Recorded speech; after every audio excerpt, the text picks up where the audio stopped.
¿Qué tal? Buen día. Los saludo con gusto. Bien, vamos a iniciar la sesión del día de hoy, pero vamos a recapitular un poco de lo que vimos la semana anterior con respecto de la sociología y sus clases de aplicación. Por un lado, entendimos que la sociología jurídica puede partir de dos vertientes, una parte fundamental y otra parte aplicada.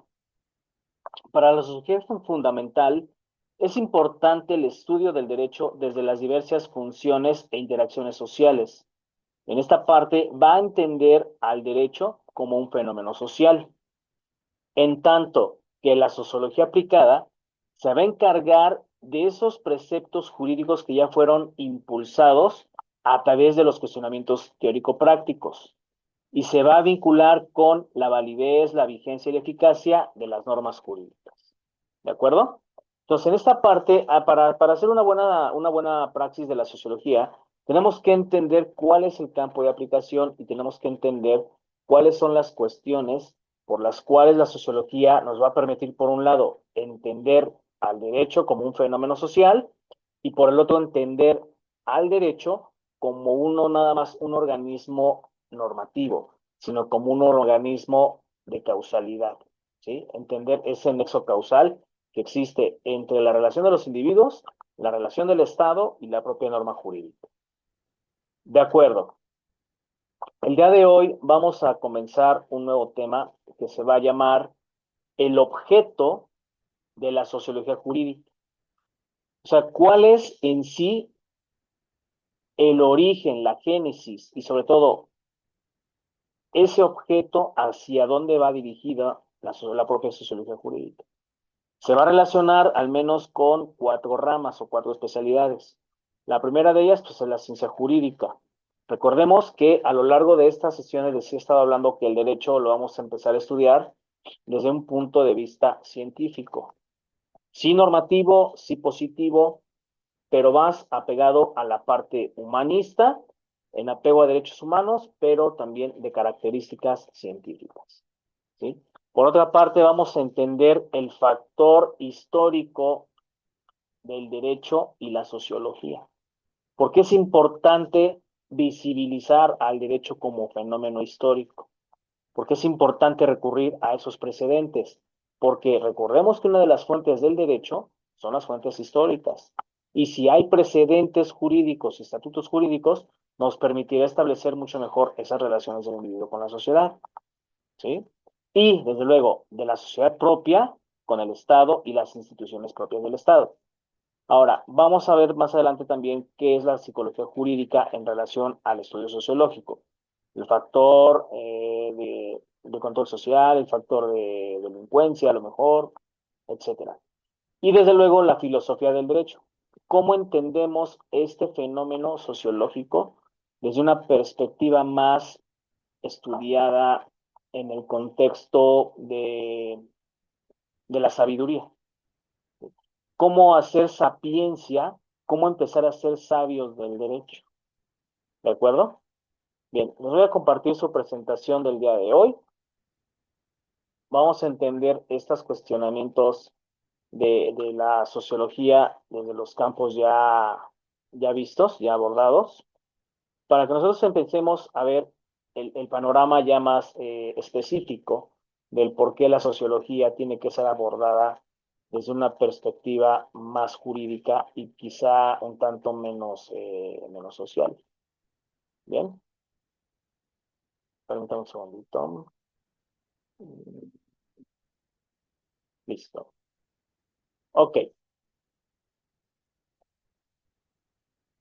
vamos a ver el fenómeno sociológico como una parte del objeto de estudio, o sea, ¿para qué se creó la sociología?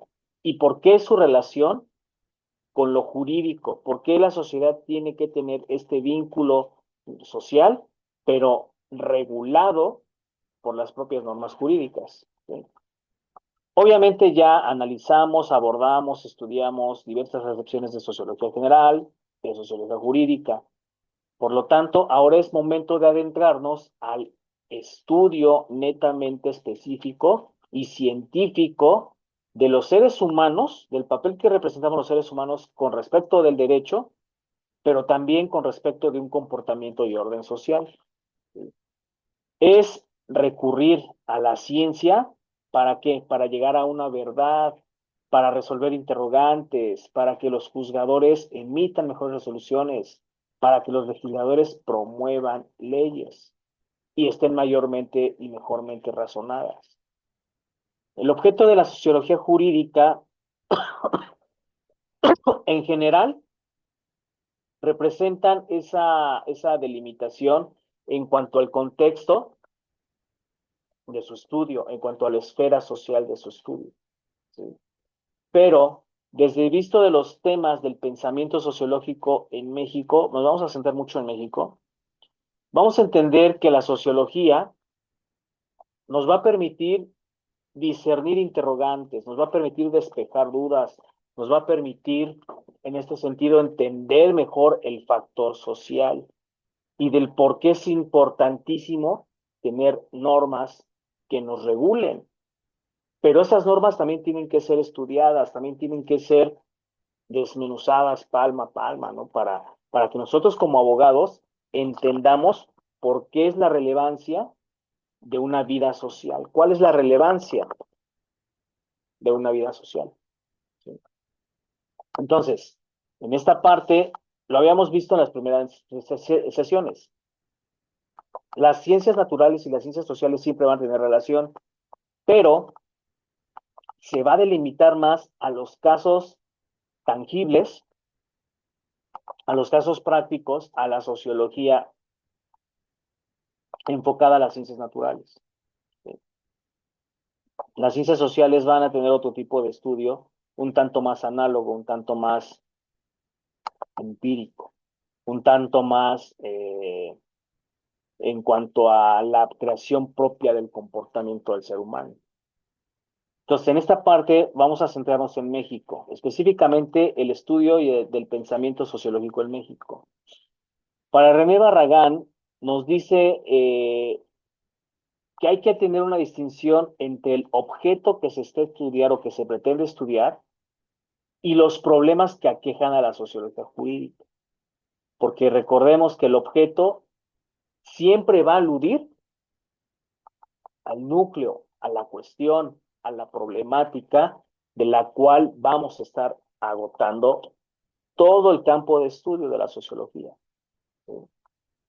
Para este autor nos dice que es necesario el establecimiento de conexiones que se encuentren presentes ante el derecho y todos los fenómenos sociales. Por eso el derecho, jóvenes, tiene que ser universal, por eso el derecho tiene que ser casi omnipresente, ¿sí? Omnipotente. ¿Por qué? Porque en esa parte el derecho siempre va a regular los fenómenos sociales y hechos y actos que el ser humano esté haciendo día con día. ¿A qué vamos? Las primeras interrogantes que tenemos que resolver de acuerdo al derecho es en dónde se encuentra con respecto de los demás fenómenos sociales. O sea, ¿en qué grado se encuentra el derecho con las matemáticas, con la biología, con la ecología? ¿Me explico? Porque al final del día, matemáticas, físicas, químicas son ciencias exactas.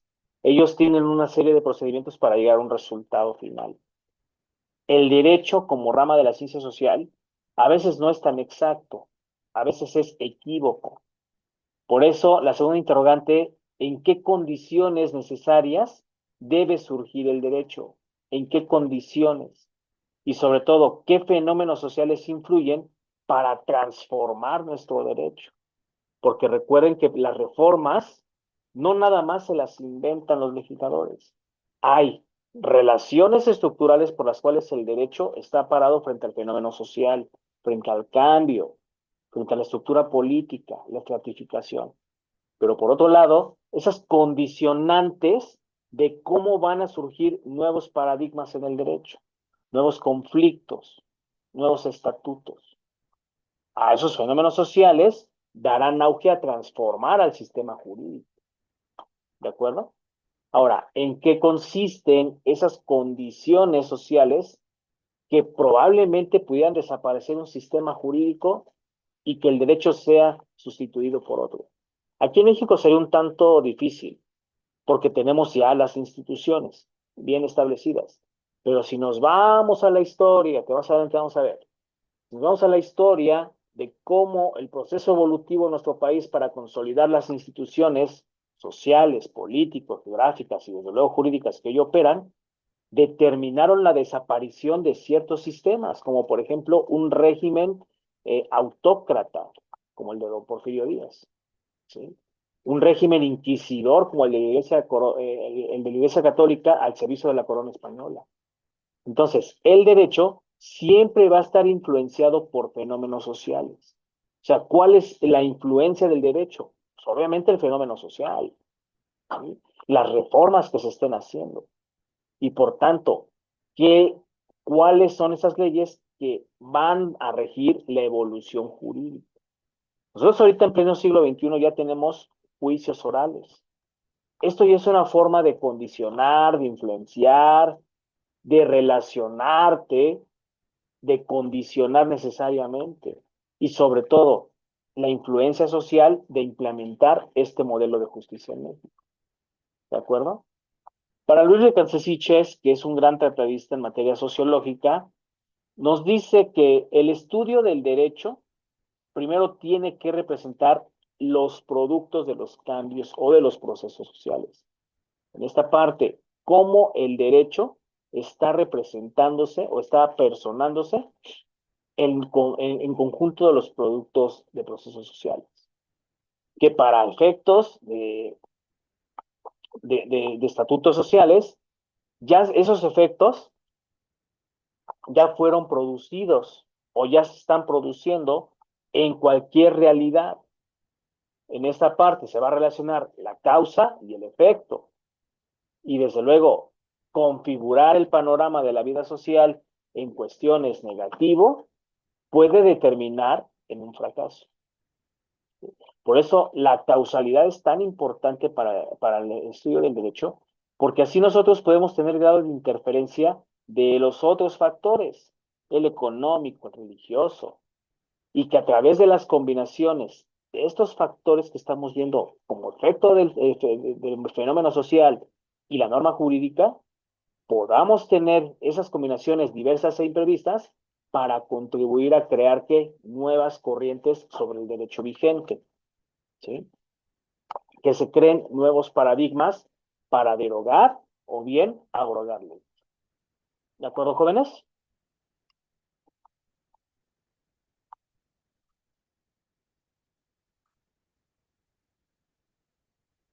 Bien.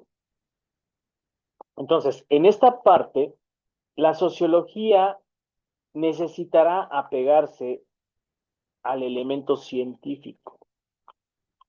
¿Por qué? Y se los reitero de nueva cuenta desde que nos conocimos al inicio del curso. Nosotros tenemos que hacer ciencia del derecho. ¿Por qué? Porque debemos tener un objeto de estudio sobre el cual yo voy a trabajar. O sea, no nada más se trata del establecimiento de las normas jurídicas para regular la conducta, sino también entender esos procesos y objetos de estudio sobre la diversidad de situaciones que se están suscitando en una comunidad. ¿Me explico? Obviamente hay que utilizar diversos métodos. ¿Para qué? Para poder hacer una buena ciencia jurídica. Recuerden que no todas las ciencias son únicas y son exactas, salvo algunas cuestiones de matemáticas. Pero tampoco puede haber un método científico único. O sea, ustedes tendrán que empezar a aprender a lo largo de su vida académica cuál es el efecto que va a tener una investigación para su proyecto y para presentar ese proyecto sobre una realidad tangible, verídica, ¿me explico? Y determinar el caso de estudio para poder llegar a las conclusiones concretas. El objeto de estudio de la ciencia, perdón, el objeto de estudio de la ciencia jurídica siempre va a ser dirigido a esos actos humanos libres, que puedan ser juzgados desde un punto de vista de la justicia, de la ética, de la moral. Vamos comprendiendo aquí ya, vamos ampliando. En esta parte, todos los seres humanos somos libres. Tenemos libre albedrío, ¿para qué? Para la toma de decisiones. Pero desde el punto de vista sociológico, la justicia te hará justicia si tú la sabes operar.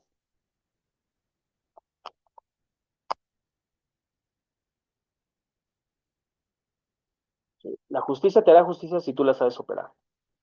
Desde el punto de vista de la justicia, serán esos ajustes a las partes contraídas voluntariamente por los seres humanos. Y sobre todo, que esas partes contraídas por el elemento volitivo se estén relacionando en derecho privado, pues serán esas relaciones entre particulares que van a generar las consecuencias de derecho respectivas, pero imperadas por el poder público, por el derecho público, es decir, por las propias leyes. ¿Sí, jóvenes?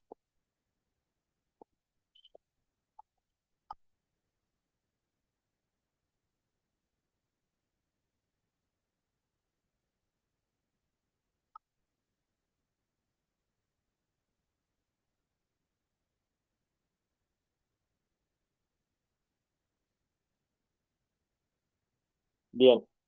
Entonces, nosotros como parte del objeto material del estudio de la sociología y el derecho, como ciencia jurídica, entendemos que los actos humanos son personales y libres, pero no todos. ¿Por qué? Porque solamente aquellos que tienen carácter patrimonial libremente pueden contraerlas aquellas personas que están facultados por la ley o tutelados por la ley. Si yo lo traduzco en palabras llanas, las personas que son menores de edad o que son incapaces mentalmente o que tienen alguna discapacidad mental o que están en estado de interdicción, no podrían ejecutar esos actos humanos personales y libres. ¿Sí? Pero en esta cuestión, el elemento de la ciencia jurídica me va a determinar cuáles fueron los factores y condicionantes por los cuales esa persona terminó en un grado de discapacidad. Ahora bien, los juristas pueden o tienden a haber logrado conocimientos generales y abstractos. ¿Mediante qué? Mediante la observación. Por eso les he dicho que el derecho tiene que ser observable. Ustedes tienen que ser muy observadores con su comunidad, cómo se está comportando, cómo está operando. ¿Sí? Y que desde luego, mediante la observación, nosotros ya vayamos eh, especificando y particularizando el conjunto de preceptos jurídicos. Como por ejemplo, ¿qué es el acto jurídico? Ah, pues es esa manifestación volitiva del hombre, ¿para qué? Para crear, transmitir, modificar y sobre todo extinguir derechos y obligaciones. ¿A través de qué? Un contrato, un derecho de propiedad, una asociación testamentaria o un intestamentario. ¿Sí? Como parte de los actos administrativos, también que es un acto administrativo. Si estamos hablando de ciencia en cuanto a redacción, por ejemplo, no cualquiera sabe redactar. Entonces, esta parte de la observación siempre tendrá que formar el conjunto de conceptos. ¿Para qué? Para que se ordenen y se clasifiquen y puedan constituirlos parte de la doctrina jurídica. ¿Ok?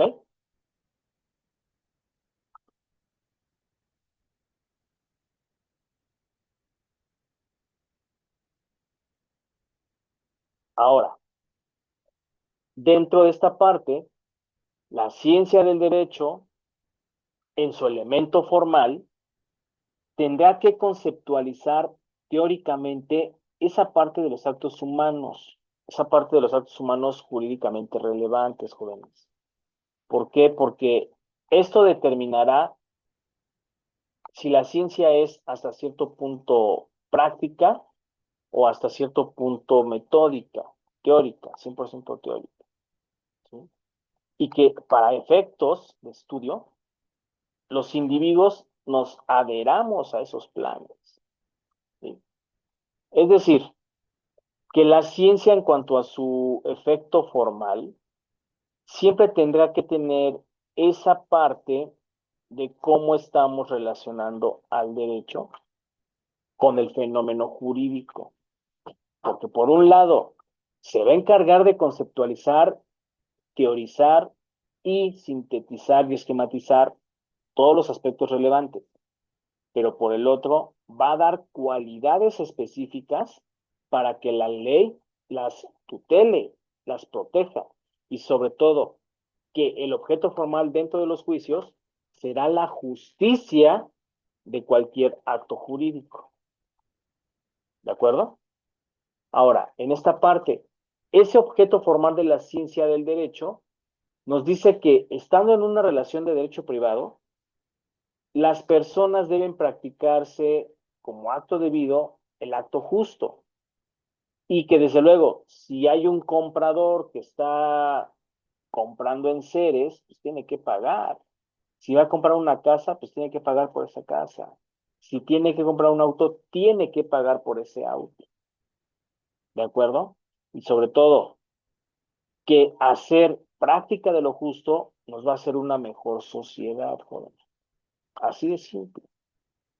Ahora, en esta cuestión, el objeto formal, al tener una relación con el derecho público, especifica que cada persona está tutelada por la ley, pero que es nuestra obligación pagar impuestos, respetar los reglamentos, bandos, circulares, etcétera.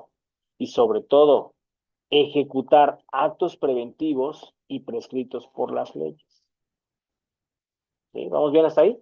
Ahora, tenemos que evitar esta parte de la mitigación, a lo mejor de la contaminación ambiental, por ejemplo, ¿no? El país cada vez tiene mayor calor, mayor lluvia, mayor frío, pero no hemos hecho estas campañas de reforestación para que esto no esté sucediendo. Eso ya crea un efecto y un fenómeno social.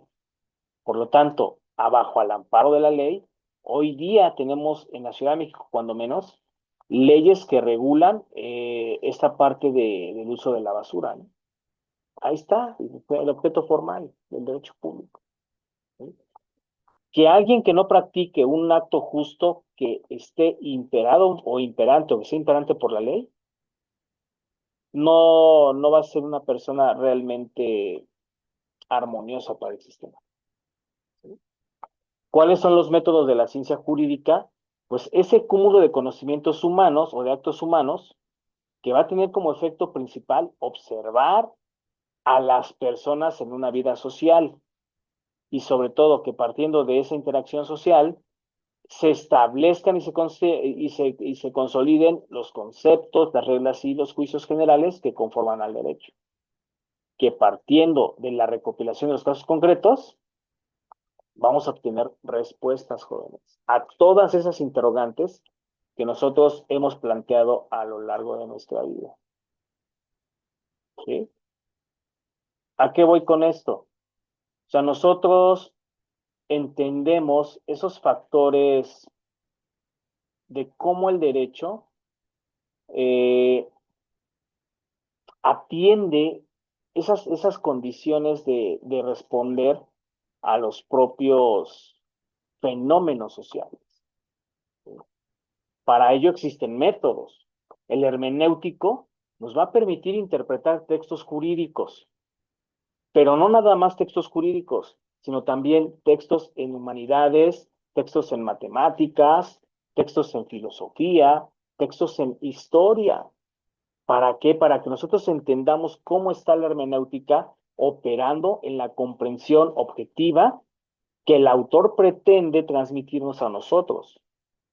Por eso la lectura es un elemento fundamental para que el individuo pula su psique, enriquezca el léxico, para que el individuo también comprenda lo que nos quieren decir los autores en el estudio de cada una de la fenomenología social. Cuando más, la jurídica. A veces es muy difícil entender ciertos preceptos de derecho, no se crean, ¿eh? Es un tanto complicado.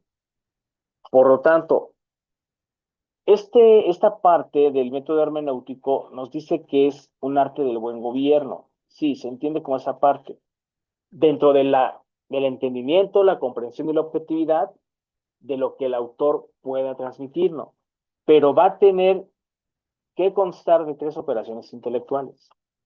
La primera de ellas es la crítica externa, que como tal es el juicio y determina si el juicio dentro del texto que estamos interpretando es original o no. O sea, se podría acercar a lo que el autor está hablando y sobre todo, si es realmente de su autoría. Para ello, pues desde luego está la parte de la biografía del autor, en qué fecha se compuso ese escrito o manuscrito, las condiciones o el estudio de las condiciones económicas y sociales para darle auge a las cuestiones culturales e ideológicas. La crítica interna, que será ese juicio sobre el cual vamos a interpretar en su contexto literal y gramatical todo lo que el texto nos aborde, nos aporte. Y cuando el texto no sea clara o claro, de características claros, necesitaremos complementar la interpretación en el sentido teológico. O sea, podemos recurrir a más fuentes para poder sustentar lo que el autor nos está diciendo. ¿Por qué? Porque la finalidad tiene que ser declarada y tácita en cuanto a esa interpretación sistemática que ya hizo previamente un autor. ¿Para qué? Para que a través de la interpretación histórica se consolide un origen y una evolución. La crítica a la autoridad. En esta parte, nosotros tenemos que tener que la hermenéutica sí supone la comprensión de un texto, la interpretación del texto, pero va a tener una tendencia a juzgar sobre la autoridad, la confiabilidad o el valor, desde un punto de vista un tanto más determinado. ¿Sí? Recordemos que el derecho, al ser científico, tiene que ser progresivo, tiene que ser evolutivo. Por eso es importante, abogados, que ustedes siempre estén checando las reformas que se hacen a la Constitución, reformas que se hacen a los diversos códigos, leyes, estatutos. ¿Para qué?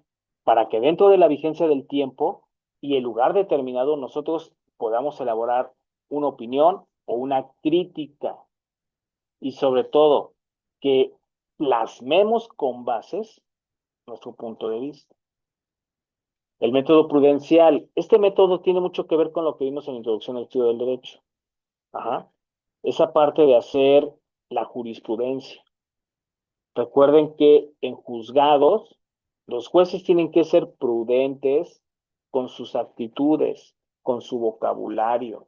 ¿Por qué? Porque ese método prudencial va a tener como juicio, perdón, va a tener como elemento de objeto de estudio la decisión de los juicios, netamente. La ética, por un lado, se va a encargar del punto de vista del perfeccionamiento de la persona.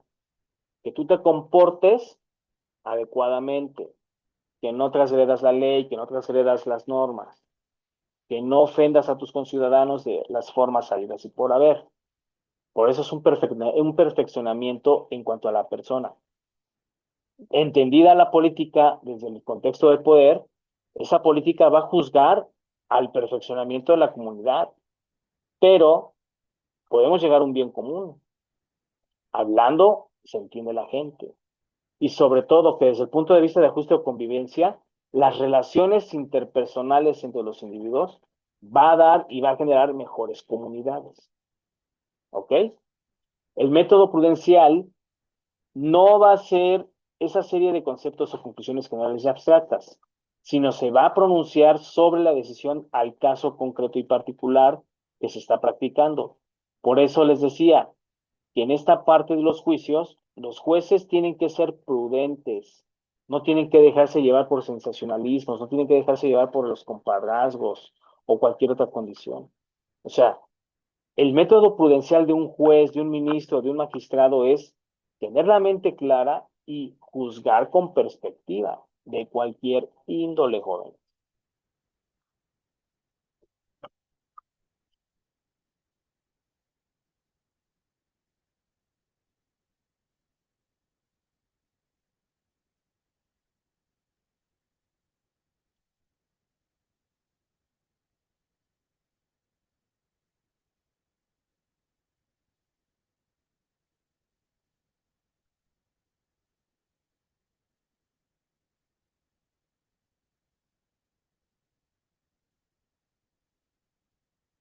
¿Sí me explico? Entonces, ese perfeccionamiento de la ética después nos dará llegar a los juicios de valor, a los juicios de la moralidad. Ahora bien, dentro de este propio concepto, juzgar a la comunidad en un perfeccionamiento de la política nos va a dar esos ajustes de buena conveniencia respecto de las relaciones interpersonales que tenemos con las demás personas. ¿Ok? Este elemento prudente de la ciencia del derecho va a dar auge a que nosotros formemos conceptos más específicos, más directos hacia el sujeto mismo. Y sobre todo, en el cúmulo de la abstracción, se tomarán mejores decisiones al caso particular y concreto que deben practicarse. Esta parte de la prudencia a los jueces les permite ser imparciales. O sea, no porque me haya caído mejor uno de los justiciables, le voy a dar el lado a él. Ujú. Por eso es el método prudencial es sobre el cual se basan los jueces para resolver sentencias o casos concretos. Porque los juicios tienen operaciones intelectuales que parten del análisis para yo poder emitir un juicio, no a priori, no de valor, un juicio fundado y motivado, para que pueda yo tener una decisión concreta y concluir el proceso adecuadamente. Ahora, este análisis va a comprender de dos aspectos. Por un lado, que los hechos del caso que se van a juzgar entendamos que están delimitados, pero van a tener cuestiones relevantes punto por punto.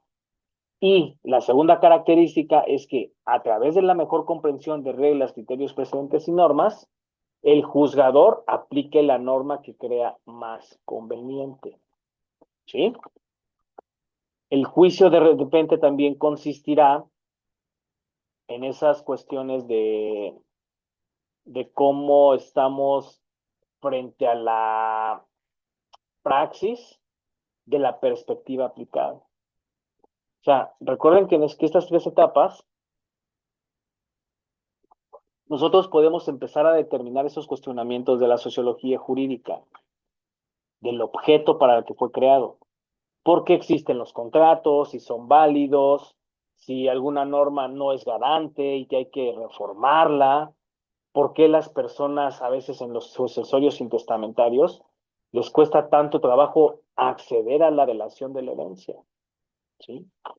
Ahora, la segunda etapa siempre tendremos que dar respuesta a las cuestiones que se están planteando. ¿Para qué? Para que a partir del tercer paso nosotros argumentemos esas respuestas. Recuerden, abogados, que en sociología y en su carrera en general tendrán que aprender algo que se llama retórica y sobre todo argumentación. Sostener la verdad de lo que ustedes están hablando, sostener la verdad del estudio que están realizando. Y ya desde ahorita lo pueden estar haciendo, porque yo al revisar sus tareas, ustedes, si yo de repente me equivoco en una evaluación, ustedes tienen que argumentarme por qué tengo que corregir esa calificación. O sea, ya desde ahorita sus trabajos me permiten conocer qué tanto saben argumentar. Y repito, si yo llegara a equivocarme en alguna evaluación, ahí ustedes pueden argumentar a través de la verdad. La tercera etapa, desde luego, será que ese juicio practicado me permita restablecerle la justicia a cualquiera de los que han resultado agraviados, a cualquiera de los que han resultado ofendidos. Entonces, en esta parte, en esa línea, entenderemos que el por qué hay una reparación del daño, a veces en delitos, y no nada más en delitos, sino en materia civil, el por qué puedo yo reparar un daño si he dañado efectos patrimoniales, por ejemplo. Entonces, creo que vamos comprendiendo que la sociología del derecho necesitará de ciertos estatutos para ser científico. Entonces, la ciencia, al ser progresiva, al ser modificada, al ser de constante avance, perdón, necesita del punto de vista práctico para los jueces, para los legisladores y sobre todo tengan ese hábito intelectual por hacer buenas jurisprudencias. Uh-huh.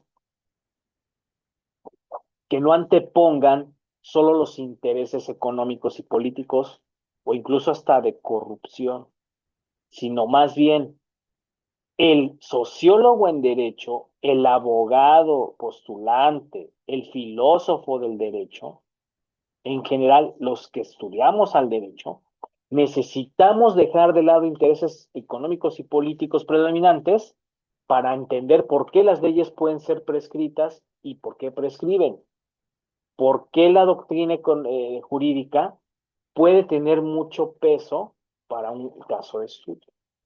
¿Sí? O sea, dentro del hábito de la jurisprudencia, los jueces no nada más la pueden cultivar, los juristas la podemos hacer, y gente que a lo mejor no estudió la carrera, pero tiene los conocimientos, pudiera también emitir jurisprudencia. Entonces, siempre esta cuestión de la sociología va a tender a servir a la comunidad. ¿Qué no es derecho o qué no es sociología? Desde un punto de vista más jurídico, nosotros entendemos que los preceptos se deben de cumplir sí o sí. O sea, más allá de sí o no, es sí o sí. Pero que en determinado territorio y tiempo no represente un problema social, un problema jurídico. El tema del comportamiento colectivo siempre se va a ocupar de la sociología, más no el derecho. El comportamiento colectivo. Pero se va a ocupar el derecho de responsabilidades de actos personales y libres dentro de una comunidad. Uh-huh. Entonces, en esta parte, el jurista tiene que ser una persona integral, tiene que ser una persona práctica, tiene que ser una persona que demuestre tener los conocimientos para hacer ciencia del derecho.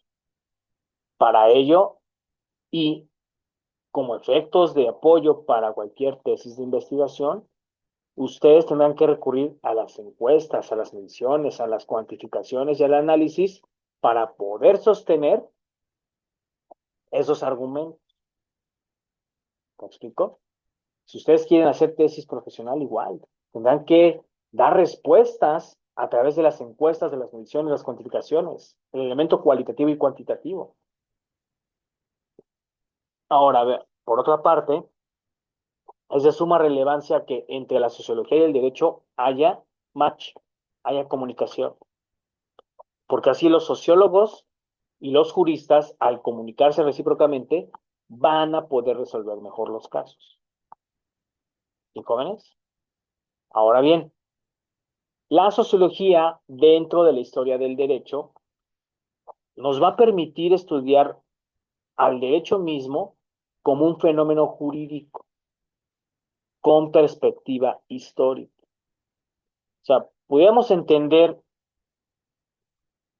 que la sociología desde la hermenéutica me va a permitir interpretar textos, me va a permitir interpretar otro tipo de documentos. a través de las humanidades, ¿sí? A través del método prudencial de los jueces. Pero lo que no es derecho en sociología es esa parte del comportamiento colectivo, esa parte por la cual a nosotros los seres humanos necesitamos de la libertad. Ujú. Entonces, en esa parte, la cuestión de cómo estoy ingresando como jurista al campo social demostrará ese impacto práctico por el cual yo quiero hacer ciencia del derecho. Y va a responder a esos cuestionamientos. ¿Para qué? Para que a través de las encuestas, las menciones, los elementos cuantitativos y cualitativos y el análisis de resultados me permita establecer ciencia jurídica. ¿Y jóvenes? Ahora, en este sentido, aquí me quedo. La sociología jurídica e historia del derecho nos dice que la sociología va a ocupar un fenómeno jurídico y sobre todo con perspectiva de historia. ¿Para qué? Para establecer nuevos paradigmas y que queden esos paradigmas asentados. ¿Sí? Permítanme.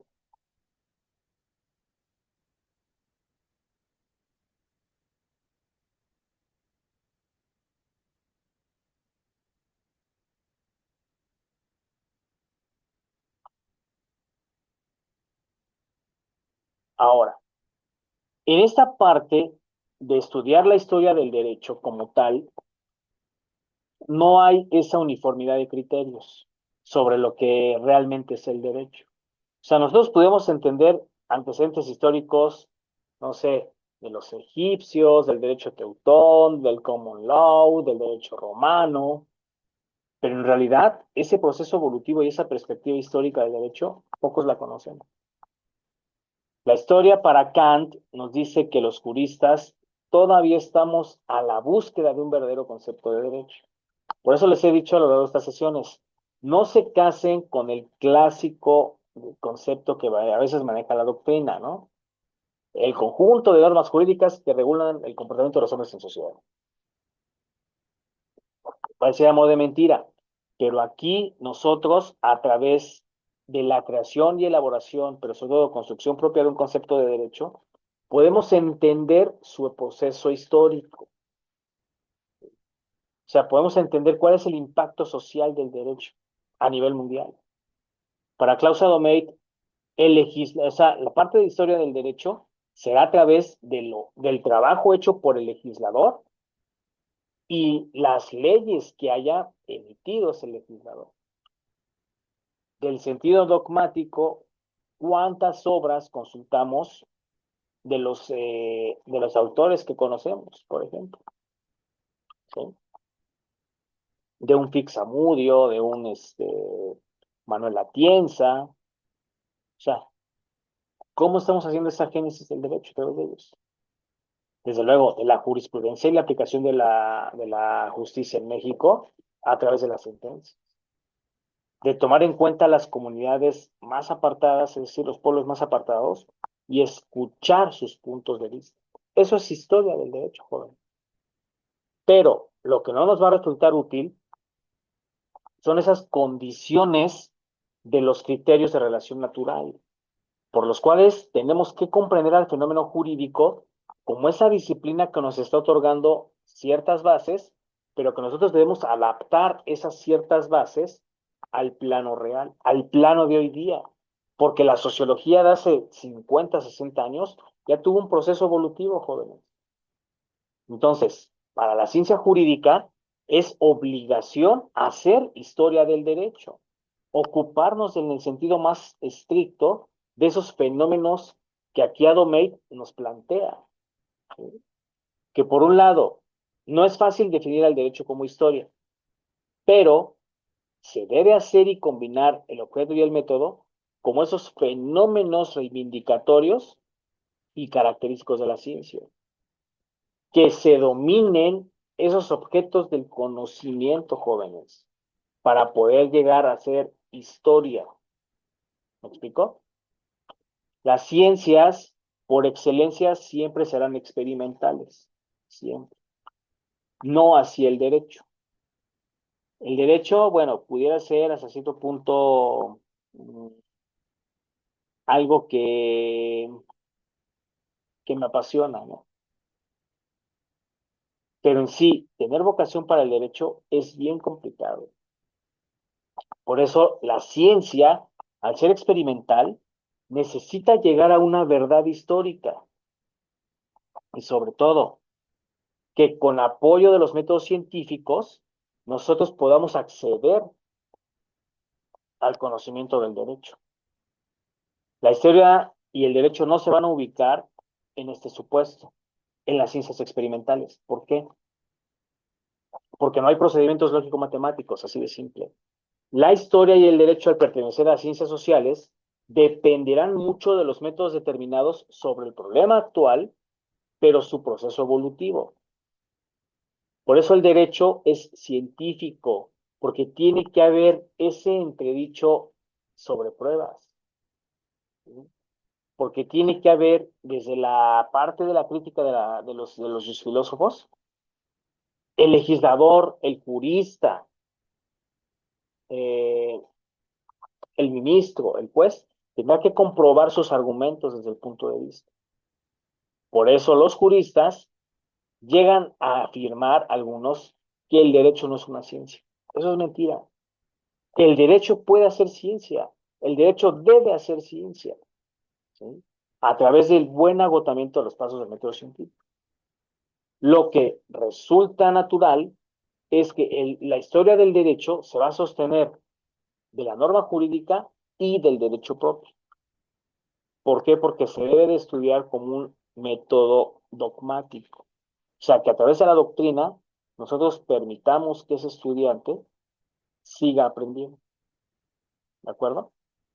El siguiente criterio será que la sociología jurídica o la sociología general consideren que el derecho ya hace historia porque ya agotó los métodos y porque se debe estudiar esos nuevos paradigmas. O sea, una buena parte de lo que estoy hablando son las fuentes del derecho, jóvenes, reales, formales e históricas. Y sobre todo, que esta cuestión del derecho se va a ubicar en el ámbito del conocimiento de sus propias competencias y le va a permitir hacer mejores relaciones humanas, relaciones sociales.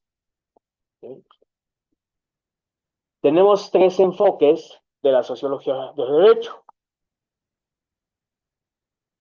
¿Sí? De la sociología del derecho.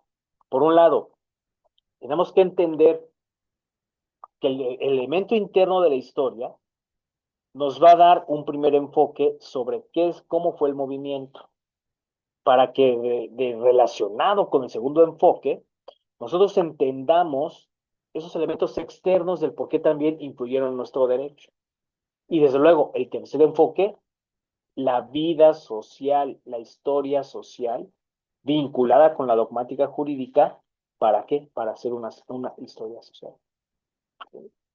Desde luego, la historia del derecho, al ser un cúmulo de disciplinas, necesita de un método dogmático, pero más constructivo, más lógico y sobre todo más sistemático.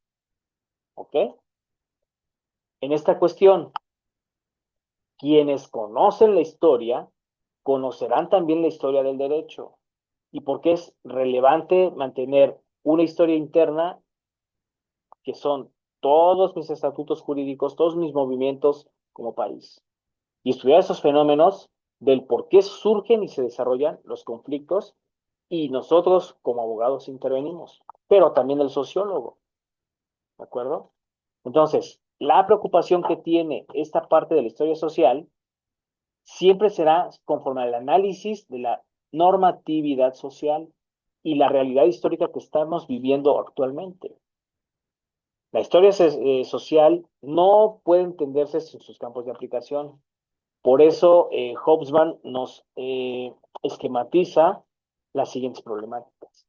O sea, ¿cómo está relacionada la sociología del derecho y su objeto de estudio? Pues a través de los elementos demográficos y filioparentales, del estudio de casos prácticos en urbanidades, de clases y grupos sociales, de cómo piensa una conciencia relativamente colectiva o bien en el sentido de la antropología. ¿Ok? Entonces, en esa parte, y aquí voy a tener un poco en este punto 5, el estudio de movimientos sociales y la protesta social ha dado margen a nuevos paradigmas en el derecho. Ujú. El reconocimiento del voto a la mujer, el reconocimiento de los pueblos indígenas, el reconocimiento de las comunidades afromexicanas. O sea, cambias el punto 3, historia de las mentalidades. Creas una transformación de la sociedad a través de modernizarla e industrializarla, pero también a través de movimientos sociales y protesta social, y agregas nuevas reformas a tus leyes. ¿De acuerdo? Esos fenómenos sociales quizá no sean todos significativos, pero al menos para los historiadores del derecho, tienen que ser vistos con una perspectiva del jurista y sobre todo con la profesión jurídica. ¿Para qué? Para hacer ver que la historia de las mentalidades tiene mucho que ver en la transformación de la sociedad y poder llegar a modernizarla e industrializarla. ¿Sí? Por eso, en esta parte, nosotros, como profesionistas, como expertos del derecho, tenemos que vincular a la sociología conforme al grupo social, es decir, la lucha de clases y desde luego el grupo social. Uh-huh. ¿Para qué? Para que sea el resultado de fracturas de orden legal y que a través de esas rebeliones, revoluciones o el tiranicidio, esos fenómenos empiezan a tomar significado en mi sociedad. Uh-huh.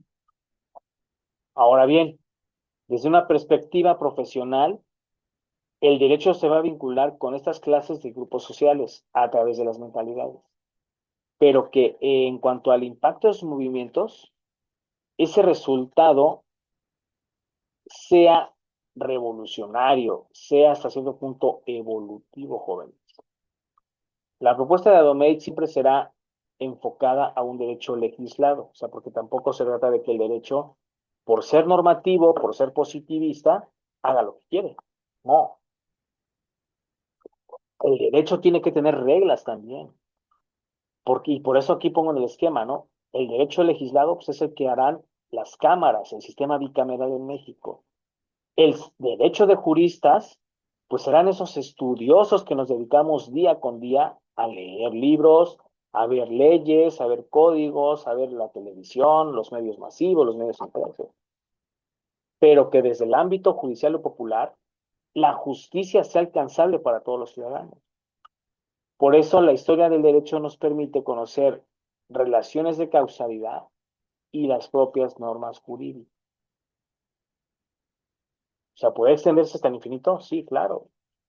Pero el investigador, para hacer buena historia del derecho, necesita recurrir en gran parte a los fenómenos sociales, a los hechos históricos, al objeto de la epistemología, sujeto cognoscente, objeto por conocer, y sobre todo aquellos fenómenos vinculados con el mundo entero. Uh-huh. En síntesis, jóvenes, yo creo que en esta parte del derecho necesitamos comprender que el campo de aplicación del derecho con respecto de la sociología siempre va a tener ese respeto por la esfera social, ese respeto por delimitar los campos de estudio de cada uno de los entes que habitamos este planeta. Eso es por una parte. Por la otra, que de acuerdo a la sociología, nosotros encontremos el núcleo para darle celeridad, para darle auge a esos problemas, a esas problemáticas. ¿sí? Que se establezcan esas conexiones entre los presentes y el derecho. O sea, que no nos tengamos ese resentimiento, ese recelo de que, eres abogado, eres esto, eres lo otro, eres aquello. No, al contrario. El abogado siempre te va a ayudar. Y cuando más de la mano del sociólogo. Porque el sociólogo le va a permitir al abogado comprender en dónde está parado el derecho, qué condiciones sociales serán necesarias para que se haga ciencia del derecho. Y sobre todo, qué fenómenos sociales están influyendo en la transformación del propio derecho. Por eso les digo que el derecho tiene que ser vigente, tiene que ser cambiante, evolutivo. ¿Ok? Sobre todo, en qué condiciones sociales desaparece ese derecho, cuál será la influencia, cuáles son esos elementos que rigen el proceso evolutivo de la norma jurídica, porque hay leyes que ya no son prácticas y tienen, o sea, más bien ya son obsoletas y tiene que haber la reforma, tiene que establecerse la reforma, ¿de acuerdo? Entonces, Luis Campos Siches es muy concreto. Él nos dice que el derecho tiene que representar ese producto de procesos sociales. O sea, que es un proceso social. Ese nuevo paradigma que se va cambiando, como por ejemplo los colectivos feministas, pudiera ser un buen ejemplo ahí. Ujú. Procesos sociales donde ellas, mejor dicho, perdón, donde ellas solicitan, exigen al Estado seguridad social, seguridad pública, seguridad para sus personas, porque se sienten en un país en donde la tasa de feminicidios es impresionante. Eso forma parte de un proceso social. Ujú. Y que nosotros seamos no empáticos, sino más racionales a la hora de establecer esos procesos sociales. ¿Sí? Entonces, en esa línea, recordemos que la causa y efecto darán esos elementos positivos de configuración de la vida social. ¿Por qué? Porque una persona puede estar interactuando en el grupo y ser muy apática y no te va a decir nada. Eso no es bueno, eso no es sano.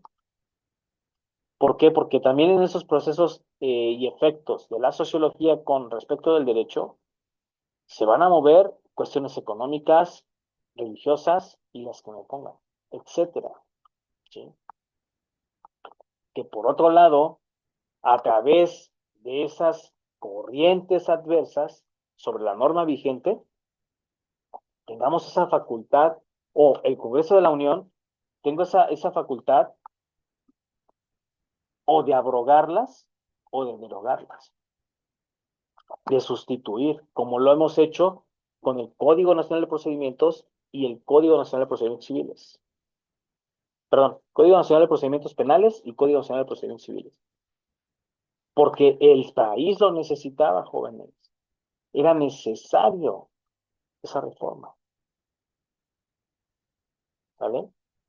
Que desde luego, conforme al objeto de estudio de la ciencia, nosotros comprendamos que el derecho también es ciencia. O sea, también podemos formular planteamiento del problema, prueba de hipótesis, para poder estudiar un caso práctico en concreto. Y en esa parte determinar cuál es el objeto de estudio de la sociología. ¿Jóvenes? Bueno, pues hasta aquí llegamos al final. Los veo en la siguiente sesión y pues muchas gracias por su atención.